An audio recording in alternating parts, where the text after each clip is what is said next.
मंगलाचरण। नमो अरिहंताणं नमो सिद्धाणं नमो आयरियाणं नमो वज्रायाणं नमो लोये सव्यसाहूणम्। मंगलम भगवान वीरो मंगलम गतिमुगणे मंगलम कुंद कुंदाद्यो जैन धर्मस्तु मंगलम सर्वमंगल मांगल्यम सर्व कल्याण कारकम प्रधानम सर्वधर्माणां जैनम जयतु शशि मंगलमय मंगले करण भीतराग विज्ञान नमूता ही जाते भई अरिहंतादि महान करि मंगल कर हो महान ग्रंथ करन को काम जाते मिले समाज सब पावे निज पद राम। इस भव तरु का मूल एक जानहु मिथ्या भाव ताको कर निर्मूल अब करिए मोक्ष उपाय। आचार्य कल पंडित टोडरमल जी की अनुपम रचना मोक्ष मार्ग प्रकाशक ग्रंथ पृष्ठ क्रमांक 234 मोक्ष तत्व का अन्यथा रूप पर अपनी चर्चा चल रही थी। टोडरमल जी ने बताया कि यह जीव मोक्ष के लिए भी 3 इच्छा के कारण चाहता है। जन्म जरा का रोग मिट जाए, क्लेश दुख आदि दूर हो जाए और अनंत ज्ञान के द्वारा लोकालोक जानने में आ जाए। मतलब यह जीव मोक्ष सुख के प्रयोजन में भी अपना प्रयोजन साधता है और अतीन्द्रिय सुख को इंद्रिय सुख की कल्पना करके मानता है। जिस सुख का आनंद बिना इंद्रियों के रहता अनंत सुख का है, उस जीव को सुख रूप 5 इंद्रियों के वशीभूत होकर मानता है। मतलब आपने अनंत सुख की परिभाषा को ही बदल दिया। क्या कहा? अनंत सुख, जो अनंत सुख से भरा हुआ गुण है, उस सुख को किंचित मात्र पंचेंद्रिय भोगों के सुख से मिलाकर उस बड़े सुख को मिथ्या रूपी मान्यता में मिला दिया। आई बात समझ में? जो सुख अंदर है, सुख बाहर में हो जाए। बिल्कुल। एक कढ़ाई कम से कम 200 लीटर दूध की यहां रखी हुई है। यहां पर आम रस रखा हुआ है 200 लीटर का कढ़ाई में। यहां पर खोवा रखा हुआ है 200 लीटर। बताओ अमृत है कि नहीं? खाने पीने में अच्छा स्वादिष्ट है कि नहीं? लेकिन तीनों में से एक कढ़ाई में एक जहर की बूंद डली हुई है। अब बताओ कौन अच्छा है और कौन खराब है? बस ऐसे ही मोक्ष के अनंत सुख को आपने इंद्रिय सुख को के साथ मिलाया। मतलब आपने मोक्ष सुख की अवहेलना कर दी। क्या कर दी? किसकी? मोक्ष सुख की। और किससे मिला रहे हो? जिससे किसकी किसी की कल्पना ही नहीं है। बताओ, देखने में कोई सुंदर है तो चंद्र से उसका मुख का वर्णन कर दिया, तो आपने चांद के समान उसका मुख मान लिया। अरे वो तो चांद से भी बढ़कर है। क्या कह रहे हैं? ऐसे ही मोक्ष सुख अगर उसको इंद्रादिक स्वर्ग के देवों की सुख की कल्पना कर दी तो भाई साहब उन जैसा सुख नहीं है, वो भी संसारी है। मोक्ष सुख तो उससे अनंत गुना सुख है। लेकिन क्या करें, भव्य जीव उन पंचेंद्रियों के सुख को सुख मानता है, अनंत सुख को सुख मानता नहीं है। खाने मिल जाए, पीने मिल जाए, सोने मिल जाए, जमीन जायदाद मिल जाए, रुपए पैसे मिल जाए, स्त्री पुत्र मिल जाए, गाड़ी घोड़ा बंगला मिल जाए, मान मिल जाए, कषाय मिल जाए, और क्या नहीं तो शरीर संबंधी जितने भी सुख हैं इसको मिल जाए, बस इसका प्रयोजन मानता है। तो मोक्ष सुख को भी शरीर के सुख से इसकी कल्पना करता है। टोडरमल जी कह रहे हैं कि भैया रास्ता अलग है, दिशा अलग है, ये मोक्ष सुख नहीं है जैसी तुम अपने अंदर में कल्पना कर रहे हो। कल हमने एक चर्चा की पैराग्राफ पर, ऊपर कारण की एक जाति जाने, उसे कार्य की एक जाति का श्रद्धान अवश्य होता है। अब कारण क्या? बोले इसको नित्य प्रति समय इसके चेहरे पर ऐसा चश्मा पड़ा है जिसको इस चेहरे से, इस चश्मे से मात्र पंचेंद्रिय के सुख ही सुख भासते हैं। आई बात? अब क्या हो गया? बोले जो इसको चश्मे से दिख रहा है ये उसके प्रति चल रहा है। तो क्या? बोले इंद्र इंद्र इंद्र कल्प वृक्ष, विचार करते ही से भोजन, बहुत सारी इंद्राणी, कुबेर इंद्र की संरचना, हीरे माणिक मोती, नए नए वस्त्र आभूषण, अकृत्रिम जंचत्यालय के दर्शन। बोले ये क्या? बोले सारा इस आत्म स्वभाव के ऊपर जो पंचेंद्रिय का चश्मा चढ़ा है, ये जीव उस चश्मे से देख रहा है। इसके लिए पता क्या देख रहा है? बोले ये मोक्ष सुख भी पंचेंद्रियों से युक्त दिख रहा है। आई बात समझ में? आई बात? जैसे कोई सेखी बघारता है ना, किस चीज की? जिस चीज के विषय में नॉलेज ना हो, जानकारी ना हो, और शेखी बघारे। हाँ हाँ, बिल्कुल बिल्कुल। तो वो मिलेगा। तो शेखी कैसे बघारेगा? बोले वो ऐसे बघारेगा, उसके बारे में नॉलेज नहीं, और कहेगा वो ऐसा है, वो ऐसा है, वो ऐसा है, वो ऐसा है, वो ऐसा है। और जब कोई चीज वास्तविकता आई, जैसे कभी कभी आपने देखा होगा कोई बड़ा आदमी कोई नौकर का वेश बना के किसी के घर पर जाता है और उससे पूछता है, क्यों भाई मुकेश अंबानी को जानते हो? अरे अरे, मुकेश अंबानी तो मेरा दोस्त है, मेरा मित्र है, मेरे साथ उठते बैठता है, अब भी 2 मिनट तो पहले ही तो उससे फोन पे बात हुई। अच्छा अच्छा, और क्या? बोले हमारे साथ घूमने फिरने के लिए जाते हैं, डेली दोनों घंटे बात करते हैं। बोले अभी अभी एक बार वो ऑयल का कुआं मिला है, वहां एक फैक्ट्री लगाने वाले हैं, तो अभी 5 मिनट पहले उसके इस बारे में डिस्कस हुई थी। और 2 मिनट बाद पता चले कि अरे यही मुकेश अंबानी है। फिर क्या हुआ? फिर क्या होगा?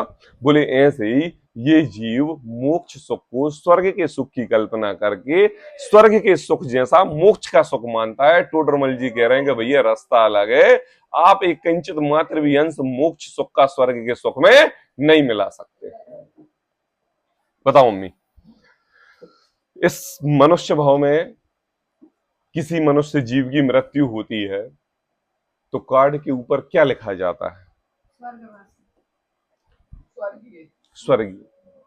अब 20,000, 18,000, 15,000, 10,000, 22,000 वर्ष की आयु व्यतीत करने के बाद स्वर्ग के देव देह तो छोड़ेंगे, दिल तो छोड़ेंगे, शरीर तो छोड़ेंगे, पंचेंद्रिय तो छोड़ेंगे। उनके मृत्यु के कार्ड पर क्या लिखा जाएगा?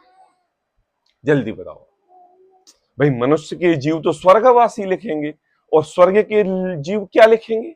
मोक्षवासी। क्योंकि स्वर्ग से तो मोक्ष जाते ही नहीं है, मनुष्य भाव धारण करना पड़ेगा। बीतराग धर्म अंतरंग में निर्ग्रंथ 10 धारण करके ये भगवान बनेंगे। तो इतना तो उनको पता है कि भैया स्वर्ग से मोक्ष होता नहीं, तो मोक्षगामी लिख नहीं सकते, क्योंकि ये तो आप्त विरुद्ध बाप्त हो जाएगी। तो क्या लिखेंगे? विचार करो, बताओ राजुल। मनुष्यगामी, बिल्कुल सही कह रहे। मनुष्यगामी क्या लिखेंगे? अरे जोल बोर्ड से बोलो, मनुष्यगामी। अरे देवगामी नहीं, मोक्षगामी नहीं। मनुष्य के देव लिखेंगे स्वर्गवासी, और स्वर्ग के देव लिखेंगे मनुष्यगामी। क्योंकि सारे के सारे देव जानते हैं कि भैया मोक्ष जाने का रास्ता तो मनुष्य गति से है, और वहीं से हम भगवान बन सकते हैं। इसलिए जब भी समय मिले, जब भी जन्म मिले, जब भी पर्याय मिले, हे प्रभु हम मनुष्य गति की मिले, मनुष्य जीव में मनुष्य पुरुष पर्याय की मिले, और कोई गति नहीं मिले। और हम अभाव्य, और हम अभाव्य, हम अभाव्य। बताओ क्या स्वर्ग की इच्छा करते, स्वर्ग जाने की इच्छा करते? आई बात समझ? थोड़ी सी अब अपने अंतरंग में ऐसी महानता आई, अरे अरे सही बात है, स्वर्ग के जीव क्या लिखेंगे? आई बात। और उनके भी दिल है, उनके भी पंचेंद्रिय, उनके भी राजपाट है, उनके भी स्त्री पुत्र मकान परिवार सब कुछ तो है। प्रधानमंत्री, कलेक्टर, पार्षद, मंत्री, संतरी बताए थे मैंने 16 है। सब उनकी राजपाट, कौन किसको संभालता है, कितने क्षेत्र के कितने इंद्रों के को ये बोलते हैं, और बड़े को ये बोलते हैं, सब बोलते हैं। उसमें से कई सम्यक दृष्टि है, कई नहीं है, कई मिथ्या दृष्टि है। जैसे मनुष्य गति में कई जीव सम्यक दृष्टि है और कई नहीं है। जरूरी थोड़ा ना है कि सभी जीव देव गति में गए तो सम्यक दृष्टि हो जाएंगे, ऐसी तो कोई वो है नहीं। आई बात समझ? तो कहते हैं टोडरमल जी ने एक बात कही कि देखो, कारण विशेष होने पर कार्य विशेष होता है। इस कारण से हमें यह लगता है कि तुम्हारा कारण केवल सुख प्राप्त करना है, और वो सुख अतीन्द्रिय सुख नहीं, इंद्रिय सुख। तो तुमने मोक्ष सुख को भी इंद्रिय सुख की वांछा करके स्वर्ग के सुख में मिला दिया, इसलिए हमें तुम्हारी बात पच नहीं रही है। इसलिए हमने तुमसे ये कहा कि ये तुमने निश्चय क्यों किया? तुम्हारे दिमाग में जो चल रहा हो चलने दो, लेकिन हमें यकीन नहीं होने वाला है। हम तो ये देख रहे हैं कि तुम्हारे मुख से अगर मोक्ष सुख का वर्णन निकल रहा है तो केवल इंद्रिय सुख रूप निकल रहा है, अतेंद्रिय सुख रूप नहीं निकल रहा है। इसलिए क्या कह रहे हैं? इसलिए कितना ही कह दो, हम मानने वाले नहीं। अब आगे प्रकरण चालू करते हैं। 234वें नंबर पेज पर चौथे नंबर का पैराग्राफ से अपनी चर्चा होनी। वहां कर्म निमित्त से आत्मा को औपाधिक भाव होते हैं। आई बात समझ में? अब औपाधिक भाव तो समझाने नहीं पड़ेंगे, पहले भी आ गए। औपाधिक भाव क्या होते हैं? विकारी भाव रूप परिणाम, ज्ञान दर्शन शक्ति से रहित जो भी राग देश रूप परिणाम होते हैं, ये। आई बात? तो कहते हैं कि कर्म निमित्त से आत्मा को औपाधिक भाव होते हैं। आई बात समझ में? जन्म हुआ, जन्म होते ही से रोना आया, रोने के बाद हमें वस्त्र मिले, वस्त्र के बाद हम जैसे बड़े हुए तो हमें लिंग पता चला, हम स्त्री हैं, हम पुरुष हैं। स्त्रीलिंग है तो लिंग के अनुरूप हमें आभूषण, वस्त्र, कुटुंब, परिवार आदि में राग हुआ। पुरलिंग है तो पुरलिंग के अनुसार वस्त्र, कपड़े, हेल्थ, हाइट वाले में राग हुआ। आई बात समझ में? ये हो गए औपाधिक भाव। कौन से हो गए? औपाधिक। प्राप्त पर्याय जन्य अवस्था में जो भी वस्तु मिली उस वस्तु में राग का अनुकरण करना, सो औपाधिक भाव। औदैहिक भाव, औदैहिक भाव ये आपको किसने सिखाया कि ये शरीर मेरा है? एक चींटी को किसने सिखाया कि यहां पर कांटा डला हुआ है, आग है, तो हमें मुड़ के जाना है, ये शरीर मेरा है? एक इंद्रिय, दो इंद्रिय, गाय भैंस त्रियंचों को किसने सिखाया? आप डंडा मारो तो पलट के इसके ऊपर मारना है, ये उसको किसने सिखाया? ये इसके औदैहिक भाव। कौन से भाव हैं? मतलब इस जीव को जैसे ही जन्म हुआ उसको नाम नहीं पता, गांव नहीं पता, क्षेत्र नहीं पता, अस्पताल नहीं पता, कपड़ा नहीं पता, लिंग नहीं पता, कुछ भी चीज नहीं पता उसके लिए। बस ये पता है कि ये शरीर मेरा है, बस। और मेरा है मतलब राग का भाव, सो औदैहिक। आई बात समझ में? तो बताओ, हम इन दोनों चीजों से ग्रसित हैं कि नहीं? औदैहिक भाव तो अब एक पर्याय में नहीं, इसके पहले पूर्व पर्याय में गए और पूर्व पर्याय में गए। पता है, एक एक जीव इस लोकाकाश में ठसाठस भरा है। और जो हम मोक्ष सुख और सिद्ध सला जाने की बात करते हैं ना, उस सिद्ध सला में, उस मोक्ष सुख के आनंद में, उस मोक्ष स्वरूप सिद्धालय में हम अनंत बार जा चुके। और इस पूरे लोकाकाश में एक जगह, एक कण मात्र भी ऐसा नहीं है जहां हमने अनंतों बार जन्म मरण ना किया हो। एक एक कितना, एक अंश मात्र भी नहीं है। तो क्या है, हमारा अंत क्यों नहीं हुआ? हमारा अंत ने क्यों नहीं हुआ? बोले पहले हमने औदैहिक भाव के रूप में जो शरीर पाया उसके प्रति मोह किया, और उस शरीर के मोह के प्रति संसार सामग्री जोड़ी, सो उसके प्रति भाव किया, सो हो गए औपाधिक भाव। उसी में तन्मय हुए और अनंत काल बढ़ गया, अनंत संसार बढ़ गया। और ये एक जीव की कथा नहीं है, प्रत्येक जीव की कथा है। देखो रीत सुनो, वहां कर्म निमित्त से आत्मा को औपाधिक भाव होते हैं। आई बात? किसके निमित्त से? कर्म के निमित्त से। कैसे भाव होते हैं? आत्मा को औपाधिक भाव होते हैं। अब देखो टोडरमल जी यहां पर मोक्ष सुख बता रहे हैं। पापा क्या मोक्ष सुख बता रहे हैं कि देखो मोक्ष सुख आखिर है क्या? आई बात समझ में? कर्म किए, कर्म से पर्याय मिली, पर्याय से शरीर रूप हुआ, शरीर से राग रूप हुआ, और राग रूप परिग्रह जोड़ा। आई बात समझ में? अब यहां पर प्रत्येक जीव की अपनी अपनी अपनी अपनी अवस्था ले लो। त्रियंचादि एक इंद्रिय से पंचेंद्रिय सैनी, और पंचेंद्रिय सेनी मनुष्य, और मनुष्य में भी स्त्री पुरुष नपुंसक। आई बात समझ में? ये तो हो गए मनुष्य गति के जीव। संसार सामग्री जोड़ी की नहीं। अब आ जाओ देव गति में।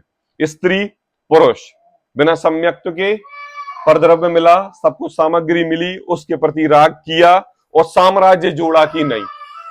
आ गया नारकीगामी जीव हुए तो एक दूसरे को लड़ाने भिड़ाने के अलावा वहां पर भी नाना प्रकार के अस्त्र शस्त्रों से परिग्रह जोड़ा की नहीं है? तो प्रत्येक कार्य किसके निमित्त से हो रहे हैं? वहां कर्म निमित्त से आत्मा को औपाधिक भाव होते हैं। आई बात समझ में? एक बात अनुपम भाई ये समझ लो, जो भाव स्वभाव नहीं वो सारे भाव औपाधिक भाव कहलाते हैं। आप किसी भी पर्याय में रहो, ज्ञान दर्शन शक्ति से युक्त रहोगे, वह जीव का स्वभाव है। और जिस भी पर्याय में रहो, जो भी संयोग मिले और उसका वियोग हो जाए, सारे औपाधिक भाव है। शरीर और शरीरास्त्र समस्त द्रव्य। आई बात समझ में? और प्रत्येक ये औपाधिक और औदैहिक भाव कर्म के निमित्त से मिलते हैं। आपने जैसे कर्म किए उसके अनुसार संसार सामग्री मिलेगी, और जो कर्म किए वो चली जाएगी। तो कह रहे हैं टोडरमल जी, उनका अभाव होने पर, किसका अभाव होने पर? कर्म का अभाव होने पर। किसका अभाव होने पर? कर्म का। आप शुद्ध स्वभाव रूप केवल आत्मा हुए। क्या हुआ? शुद्ध स्वभाव रूप आत्मा हुए। शब्दों को पकड़ो, बहुत बहुत गंभीरता वाला विषय है।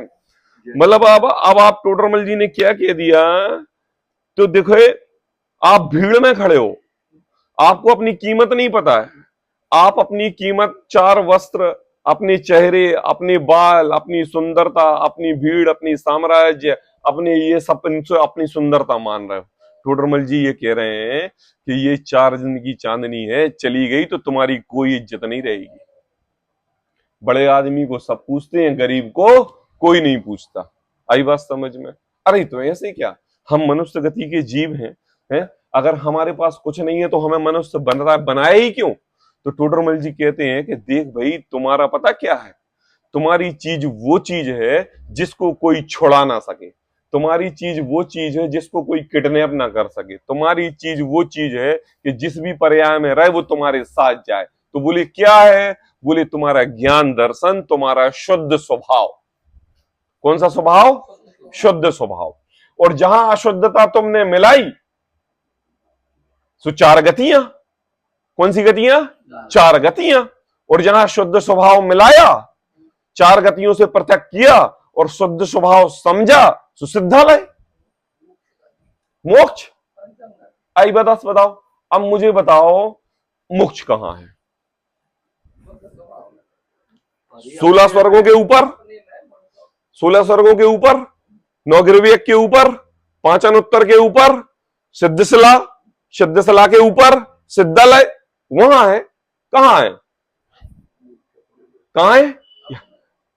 पता ये भ्रांति कहां से आई? जब हम 3 लोक का नक्शा देखते हैं ना, तो उस नक्शा में हमारे लिए ऐसा दिखता है कि देखो ये 16 स्वर्ग, 1 2 3 है, फिर 9वें गिरवेक, फिर 5 अनुत्तर, फिर अनुदिश है, फिर सिद्धशिला आ गई और फिर सिद्धालय आ गया। आधा चांद सा बना हुआ, सिद्ध बैठे हुए हैं गुनगुना, ऐसा। तो अपन क्या कल्पना कर लेते हैं? सिद्धालय वो तो बिल्कुल यहां बैठे हो, बिल्कुल स्ट्रेट सीधा। टोडरमल जी कह रहे हैं कि अरे नहीं भैया, शुद्ध स्वभाव को ही मोक्ष कहते हैं। किसको बोलते हैं? शुद्ध स्वभाव को ही मोक्ष कहते हैं।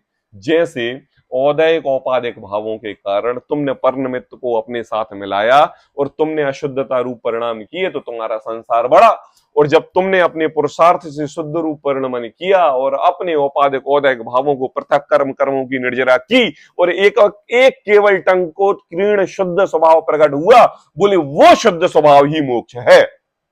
आई बात समझ में? अब तुम्हें टिकट लेने की जरूरत नहीं, तुम्हें कोई वाहन साधन की जरूरत नहीं। आई बात समझ में? अब देखो पढ़ते हैं। कर्म निमित्त से आत्मा को औपाधिक भाव होते हैं, उनका अभाव होने पर आप शुद्ध स्वभाव रूप केवल आत्मा हुए। अब टोडरमल जी ने उदाहरण दिया, जैसे स्कंध से पृथक होने पर परमाणु शुद्ध होता है। आई बात? स्कंध, यही ना? हाँ हाँ हाँ, कोई बात नहीं। इसका परमाणु स्कंध से, परमाणु क्या होता है? एक, और स्कंध कहलाता है परमाणुओं का पिंड। आई बात समझ में? जैसे बता रहा हूं, एक बार पूरी लाइन पढ़ लें। स्कंद से पृथक होने पर परमाणु शुद्ध होता है, उसी प्रकार यह कर्मादिक से भिन्न होकर शुद्ध होता है। खोवा बनाया अपन ने, नहीं, वो क्या कहते हैं उसको, इसको अपन बोले वो रवा का क्या बनता है? रवे का दाने दाने रहते हैं जिसमें हलवा, हलवा बनता है। सूजी, सूजी, सूजी, रवे रवे रहते हैं ना दाने दाने से। अब जब हम सूजी को देखते हैं, समझ लो, है? तो वो हमें कैसी दिखती है? पिंड रूप से दिखती है, एक रूप से दिखती है।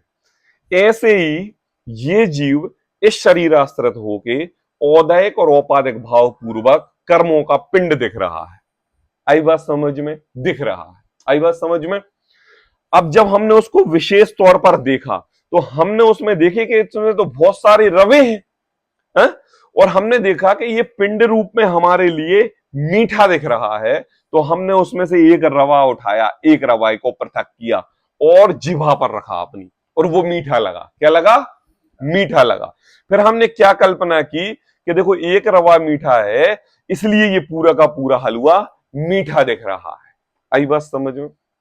तो अब टोडरमल जी कह रहे हैं कि देखो, जब तुमने वो एकमात्र रवा उठाया था ना, तो ऐसे ही अपने आप को इन औदैक औपाधिक भावों से अलग करके, कर्म निमित्त को अलग करके, केवल एक टंकुण कीर्ण शुद्ध एक रूप देखोगे, वही मोक्ष जैसा सुख है। आई बात समझ में? मिली जुली सरकार सुख नहीं है, है? देखो, स्कंद से पृथक होने पर, स्कंद से पृथक होने पर मतलब बड़े से पत्थर में एक छोटा सा टुकड़ा अलग हो जाए, और अनुपम भाई ऐसा टुकड़ा जिसका कोई भी एक टुकड़ा ना हो सके, ऐसा परमाणु। आई बात? इतना छोटी, बारीक से बारीक, बारीक से बारीक, बारीक से बारीक, जिसका दूसरा विभाग ना हो सके, वो शुद्ध है। और स्कंद रूप पर्याय अशुद्ध है। स्कंद रूप पर्याय व्यवहार है, और परमाणु रूप एक पर्याय शुद्ध पर्याय है। हाँ, बस हर चीज के ये जितना वैभव दिख रहा है आपके लिए, ये स्कंद है। आई बात? लकड़ी, घोड़ा, गाड़ी, बंगले, मकान, मोटर, इवन आपका शरीर, शरीर शरीर के अंदर बैठे हुए जितने भी अनंता, ये क्या कहते हैं उसको, हृदय, फेफड़े, सब कुछ है ना, क्या है ये? सारे के सारे परमाणुओं के स्कंद है। आई बात समझ?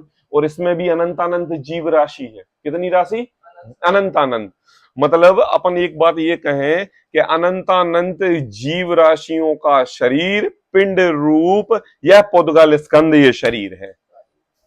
मतलब अगर एक जीव राशि अपने अनुरूप नहीं होती है और प्रतिरूप अपने स्वभाव रूप हो जाता है, तो फुंसी हो जाती है। क्या हो जाती है? कितने? एक जीव राशि का पिंड अगर अपने विपरीत हो जाता है अपने स्वभाव रूप, तो दर्द चालू हो जाता है। क्यों है ना? व्हाइट सेल्स, रेड सेल्स जो चलते रहते हैं, भागते रहते हैं। अंतरंग में ऐसे जीवाणु हैं, आप कुछ भी भक्षण करते हैं और उनको अंतरंग के कीटाणु जो बीमारी रोधक होते हैं, वो उनको सेल्स को खाते हैं। कौन खाता है? मशीन लगी है? बैटरी से चार्ज होते हैं क्या? इलेक्ट्रिसिटी लगानी पड़ती है क्या? 2 घंटे चार्ज, प्लग के डिब्बे में 2 उंगली डाली, बटन चालू कर दिया, चार्ज हो रहे हैं। अनुपम भाई, ऐसा होता है क्या? चल रहा ना ऑटोमेटिक? क्या है ये? सब पुद्गल स्कंद है, जीव है, अपना अपना व्यवस्था रूप कार्य कर रहे हैं। आई बात समझ में? तो कहते हैं कि देखो, स्कंद से पृथक होने पर परमाणु शुद्ध होता है, उसी प्रकार यह कर्मादिक से भिन्न होकर शुद्ध होता है, उसी का नाम मोक्ष दशा है।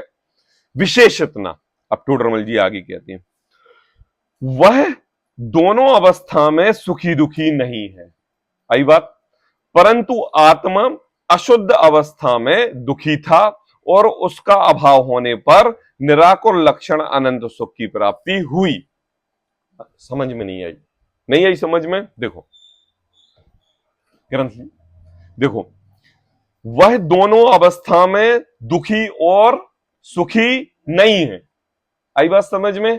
कैसे कैसे नहीं है दुखी और सुखी दोनों अवस्था में? एक परमाणु है, परमाणु शुद्ध रूप परिणति पूर्वक अपने स्वभाव रूप परिणमन कर रहा है। उस शुद्ध परमाणु को यह नहीं पता कि आपने किससे मिलाया, और उसके बाजू वाले परमाणु को यह नहीं पता कि आपने किससे हमें मिलाया। मैं तो स्वयं स्वतंत्र रूप से सुखी हूं। आई बात समझ में?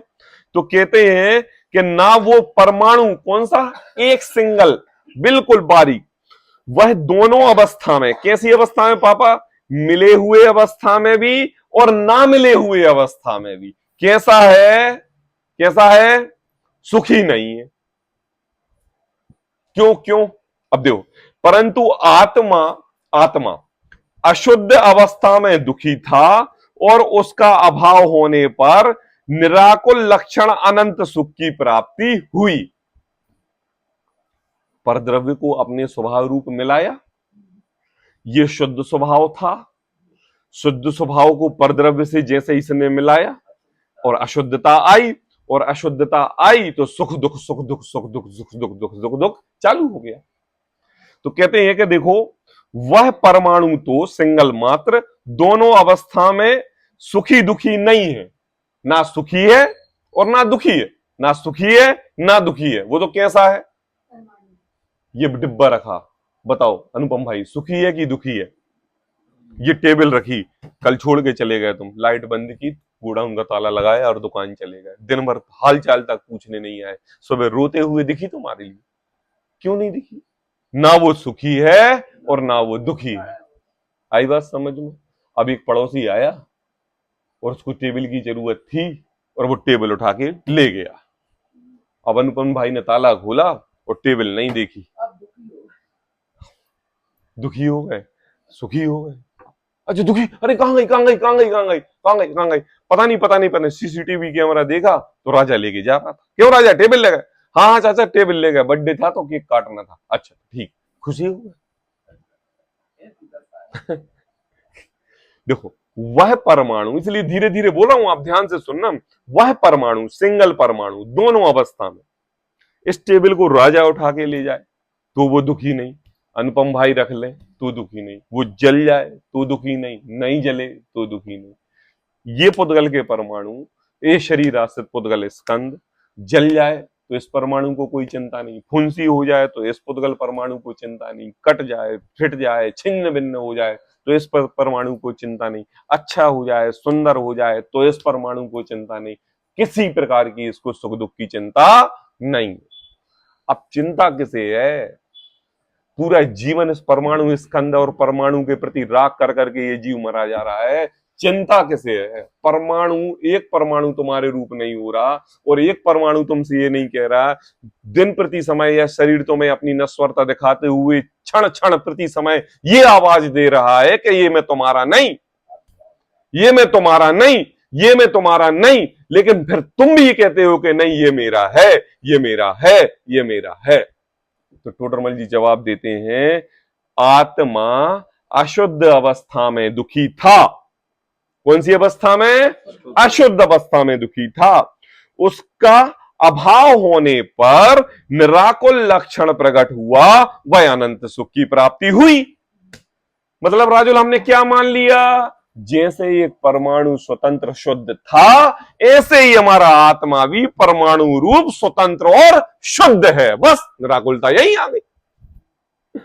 समझ में आ रहा है? यही निराकुलता आ गई। एक सेकंड में निराकुलता आ गई, एक सेकंड के अनंत विभाग में निराकुलता आ गई। अब किसको समझाना, बताओ? समझा क्या है? परमाणु स्वतंत्र रूप से शुद्ध है, ऐसे ही आत्म स्वभाव ज्ञान दर्शन युक्ति से स्वतंत्र शुद्ध है।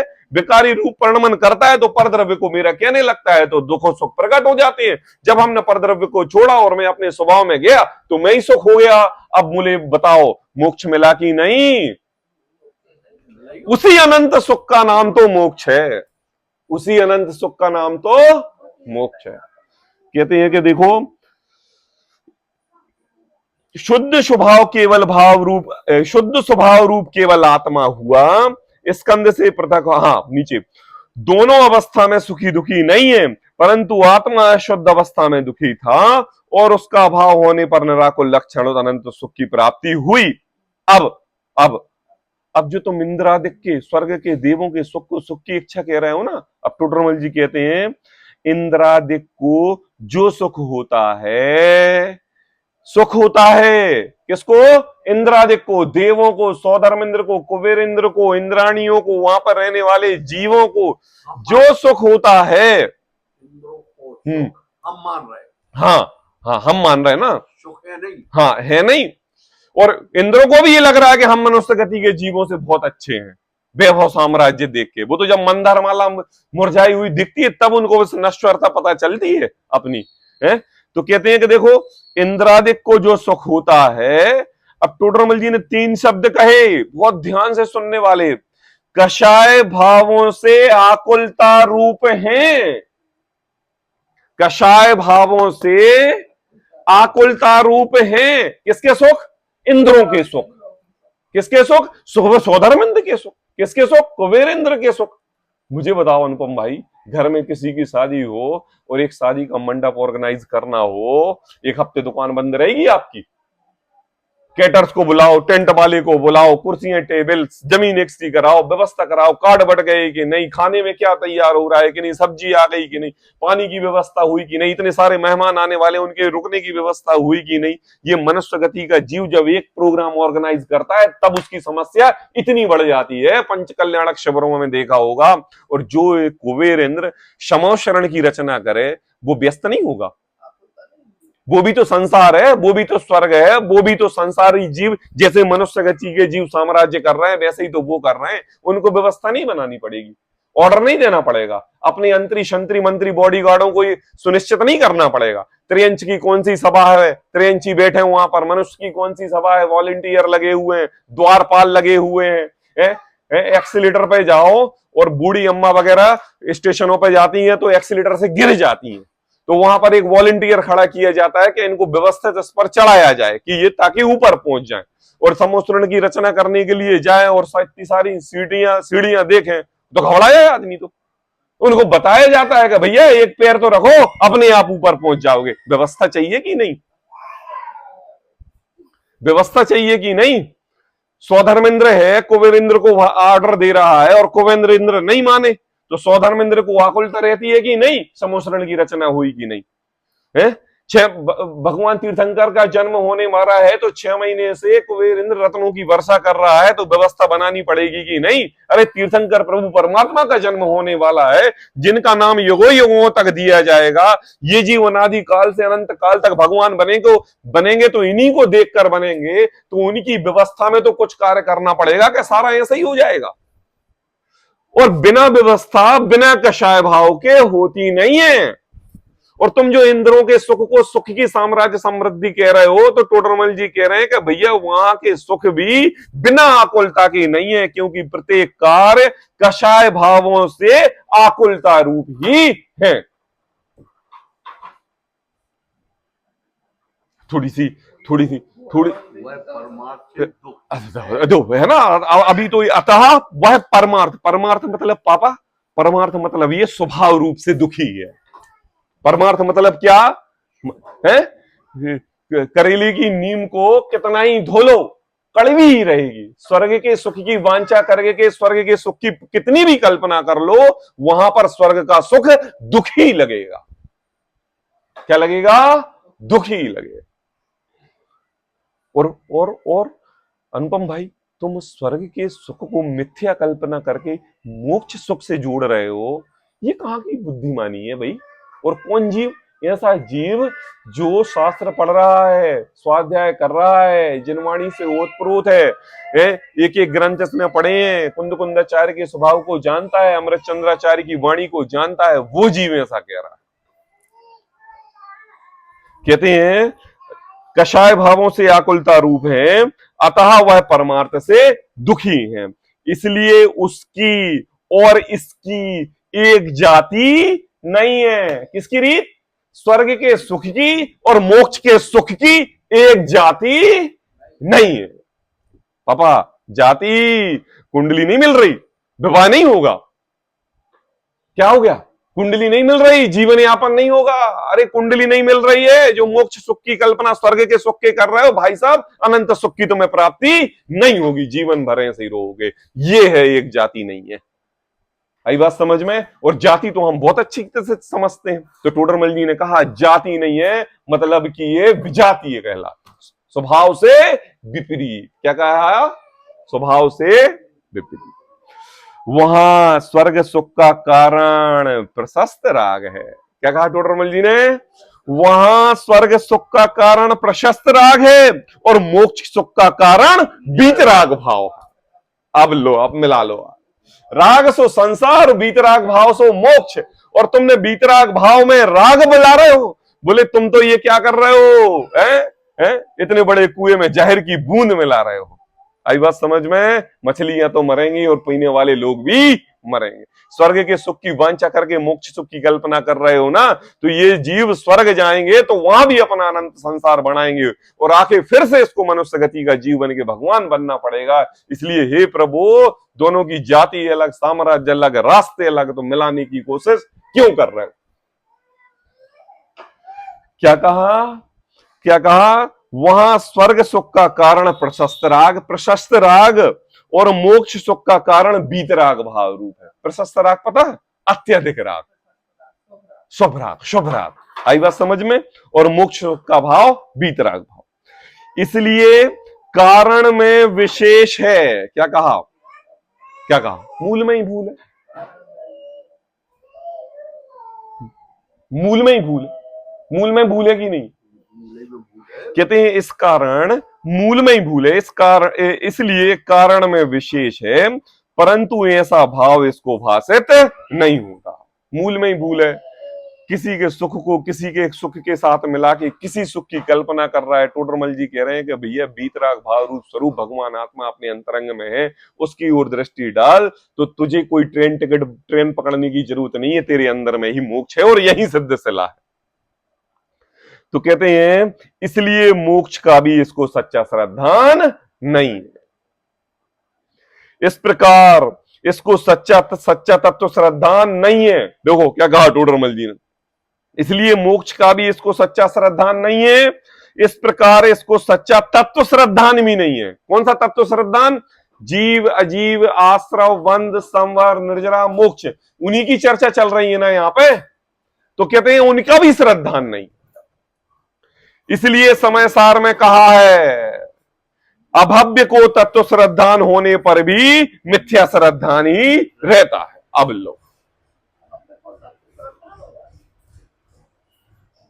पता, अभव्य के लिए क्षय उपशम विशुद्धि देशना प्रायोग 4 लब्धियां हो जाती हैं पापा। क्या क्या जानते हो ये क्या कहलाती? 5 लब्धि कब की थी हमने चर्चा? कब? अभी 2-3 दिन पहले की थी ना। 5 लब्धि। 5 लब्धियों में कौन कौन सी? दर्शन, विशुद्धि, देशना, प्रायोग। आए एक करण लब्धि नहीं होती, मतलब वह जीव सम्यक्त को धारण नहीं करता और 4 लब्धियां भी कर लेता है फिर भी मिथ्यात्व अवस्था में रहता है। प्रायोग लब्धि पता क्या होता है? अंतरंग में जीवादि 7 तत्वों का नित्य प्रति समय घोलन करना। मैं स्वभाव से सिद्ध परमेष्टि, मैं स्वभाव से भगवान हूं, परद्रव्य मेरा कुछ कर नहीं सकता, ऐसा जिसके अंतरंग में अनंतों बार चलता है, कहते उसके लिए भी क्या है? बोले उसके लिए भी मिथ्यात्व की दशा रहती है। क्यों? क्योंकि अभव्य को तत्व श्रद्धान होने पर भी मिथ्या दर्शन ही रहता है। आई बात समझ में? प्रवचन सार में कहा है आत्मज्ञान शून्य तत्वार्थ श्रद्धान कार्यकारी नहीं है। अनुपम भाई, पैसा पकड़ना नहीं आता। हाँ, नहीं, उदाहरण दे रहे हैं। क्या कहा? पैसा पकड़ना नहीं आता। बड़े आदमी बन जाओगे, करोड़पति अरबपति बन जाओगे, पैसा पकड़ना नहीं आता। क्या नहीं आता? पैसा पकड़ना नहीं आता। पकड़ना मतलब उस पैसे का कैसे यूज करना है, इन्वेस्टमेंट कैसे करना है, ये नहीं आता, कभी बड़े आदमी नहीं बन सकते। टोडरमल जी कह रहे हो कि तुम्हारे पास अज्ञान शून्य हो ना, और तत्व ज्ञान भी कर रहे हो, जीवादि 7 तत्वों का भी स्वरूप पढ़ रहे हो, समय सार, प्रवचन सार, मोक्ष मार्ग प्रकाशक ग्रंथ भी पढ़ रहे हो, तो कहते हैं तत्वार्थ श्रद्धान कार्यकारी नहीं है। तुम्हारी मेहनत और पैसा कमाना कार्यकारी नहीं है अगर तुम्हें पैसे की समझ नहीं है। ये तो उदाहरण दिया, वो तो संसार है। यहां पर तो कहा कि आत्मज्ञान शून्य। कौन सा ज्ञान शून्य? आत्म, अपने स्वभाव का ज्ञान शून्य, ज्ञान दर्शन शक्ति शून्य, परद्रव्य के प्रति लक्ष्य, और पढ़ लिया सब तो कहते हैं तत्व श्रद्धान भी कार्यकारी नहीं है। कुंद कुंदाचार्य देव ने प्रवचन सार में ये बात कही। वहां अब देखो, अब ये प्रकरण यहां पर खत्म हुआ। कौन सा प्रकरण खत्म हुआ? कौन सा मम्मी? यहां पर ये मोक्ष तत्व के अन्यथा रूप प्रकरण अब खत्म हुआ। आई बात समझ में? अब ये प्रकरण प्रारंभ कहां से हुआ था? कहां से हुआ था प्रारंभ? देखो पीछे आओ। चार प्रकार के यहां पर व्यवहाराभासी बताए, निश्चय व्यवहाराभासी बताए, चार प्रकार के। कौन कौन से व्यवहाराभासी बताए? सर्वप्रथम तो बताओ, कुल अपेक्षा से धर्मधारक व्यवहाराभासी। व्यवहाराभासी निश्चयाभासी की तो चर्चा हो चुकी थी, है ना? तो पहले बताया कुल अपेक्षा से व्यवहाराभासी, उसके बाद परीक्षा रहित आज्ञानुसारी धर्मधारक व्यवहाराभासी। आई बात? उसके बाद टोडरमल जी ने सांसारिक प्रयोजन के लिए धर्मधारक व्यवहाराभासी। उसके बाद चर्चा की धर्म बुद्धि से धर्मधारक व्यवहाराभासी। अब उस धर्म बुद्धि से धर्मधारक व्यवहाराभासी को दो प्रकरण में बांटा।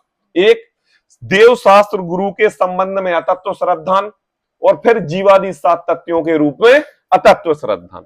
तो फिर उन्होंने सम्यक दर्शन का अन्यथा रूप कहा।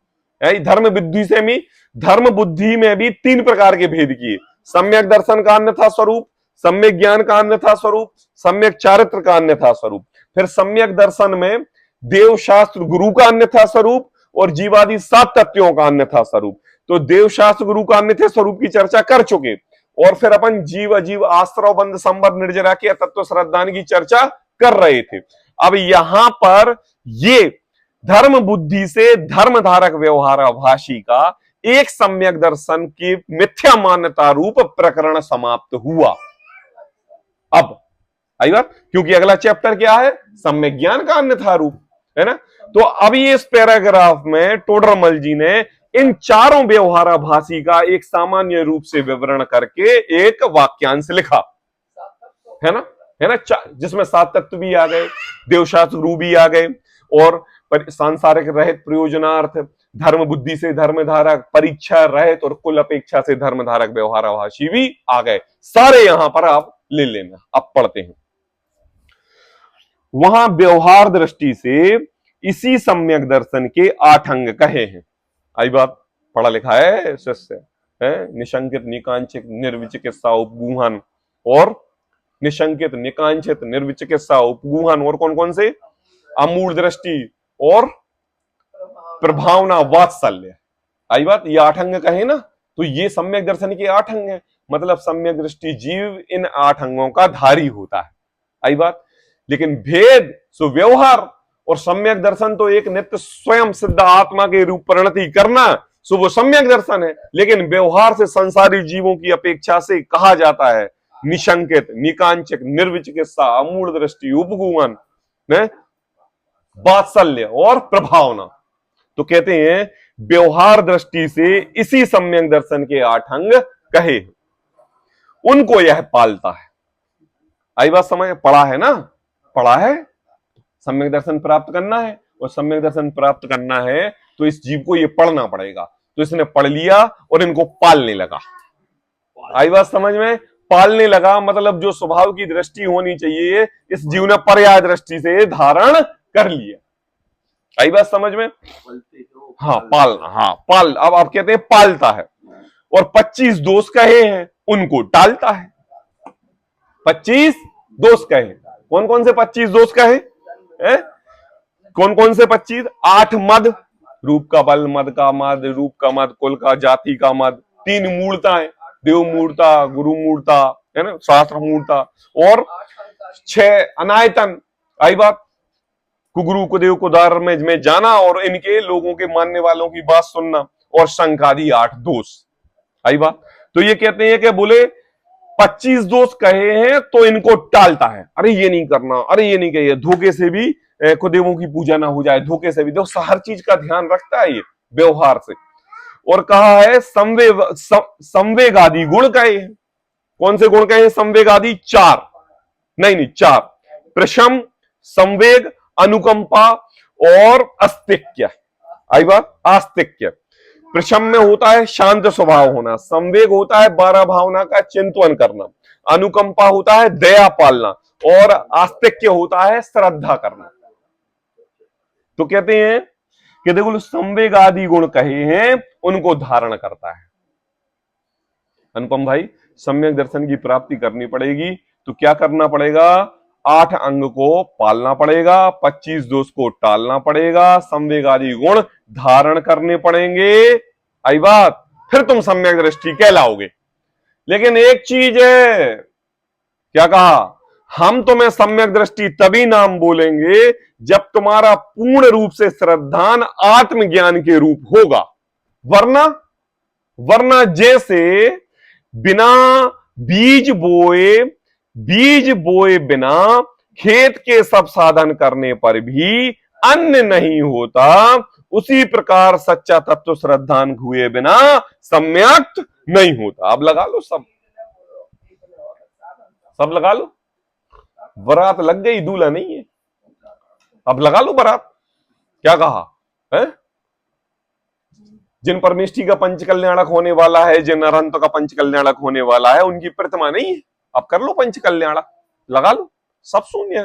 तो टोडरमल जी कहते हैं कि देखो, बीज बोए बिना तुमने क्या किया? बोले तुमने शंकादिक 8 निशंकादिक 8 अंग किए, 25 दोष टाले।